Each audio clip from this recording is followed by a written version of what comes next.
Scott Millender, who will be who will be a really important part of the Office of the Chair of APSC. He will be the Chief of Staff of the Office of the Chair of the African People's Solidarity Committee, and I just want to put Scott forward for that. I'm very excited about it.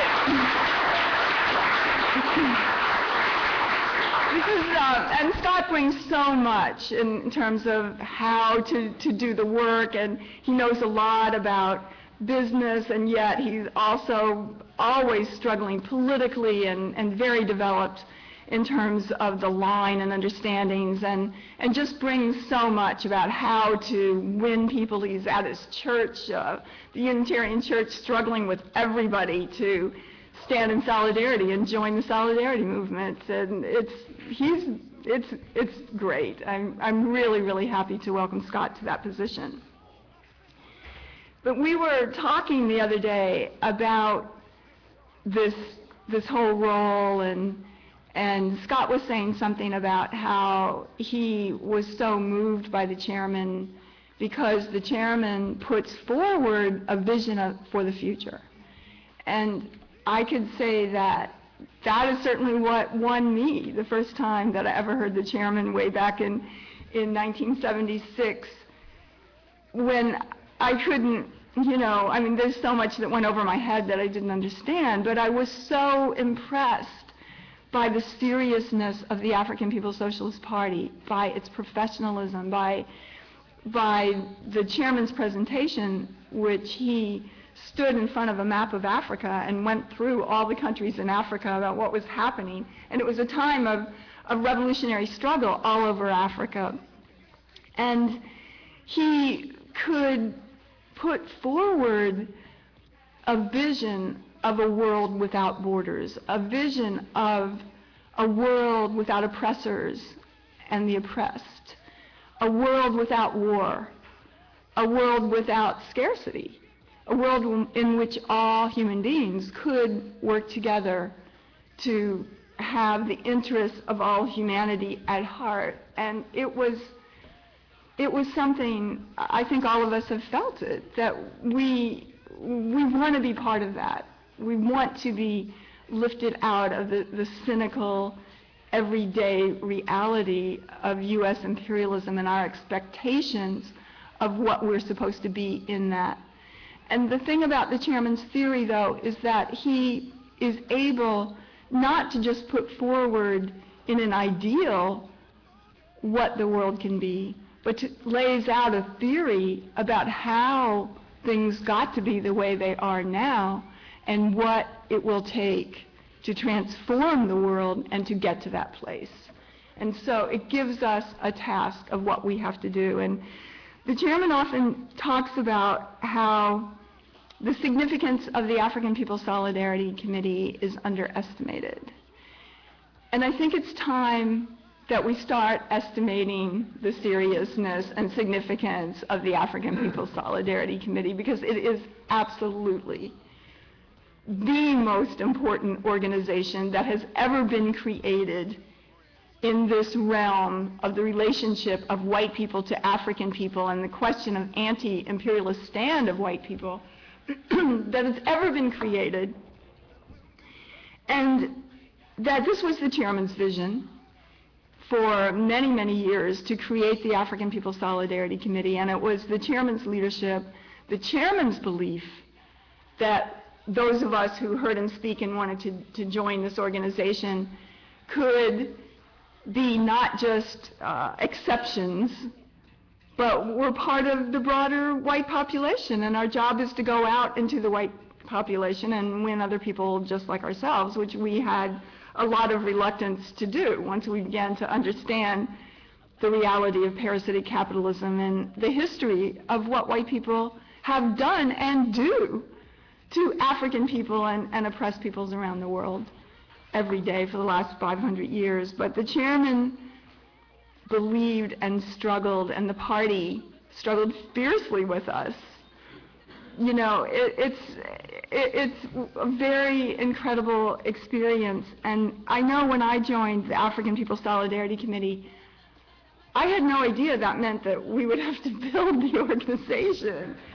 I thought I could just join the organization and come and take notes and whatever, and I had no idea, you know, and yet we have been able to build the organization and carry out things that, you know, that we had no ever even given a thought to be able to do.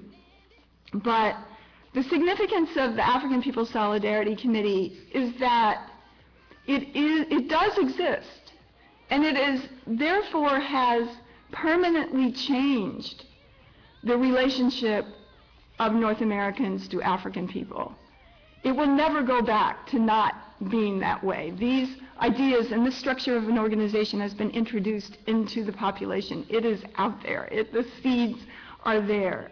And that as North Americans, as white people, as Europeans, we were able, and still are able, to adopt African internationalism as our worldview, as an understanding that we could make a commitment, that we could come to the same conclusions as the African People's Socialist Party about what we should be doing. And for many years, the party had to struggle with us. Well, you need to be doing this, you need to be doing that.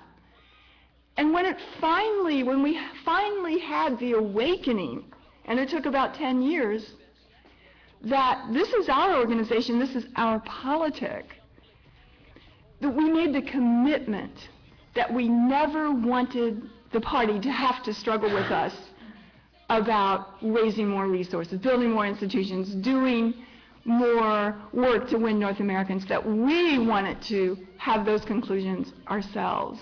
And this is an incredible reality, and APSC is very significant. It's incredibly significant, and we have to value it and put it forward and fight for it and win other North Americans to it. It is an incredible honor to be part of it, comrades.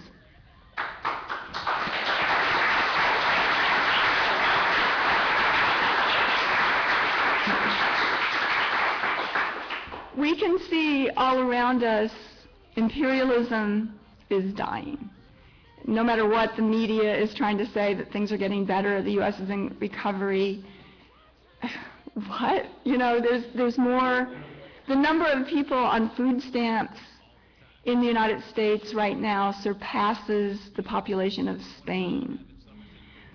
There's, you know, the number of people unemployed they're talking about, well, the unemployment numbers were better in December, and of course that's partly because people were hired for little jobs during the Christmas season, but it was mainly because millions of people stopped looking for jobs and were no longer counted in the numbers of people searching for jobs.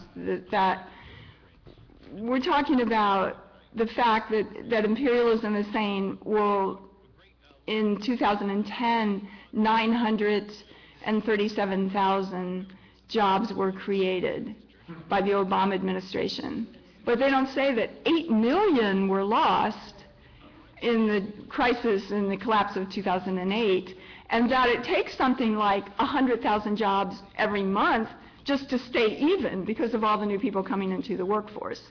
So there's no better situation in terms of employment, in terms of jobs. There's the manipulation of the statistics.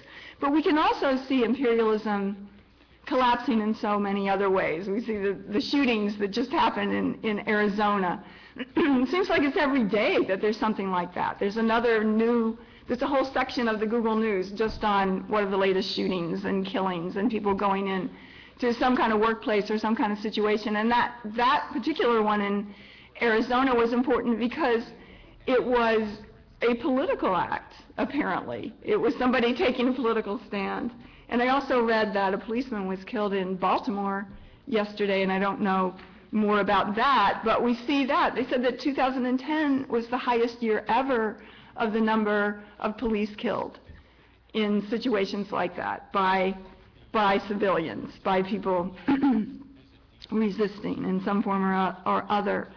And we see, you know, imperialism's got a war that is escalating. It's got 150,000 troops in Afghanistan, which is called the graveyard of empires, and not for nothing, that is deepening that situation, not any chance of, quote, winning that war. And nothing, it's really, the U.S. did not really win in Iraq.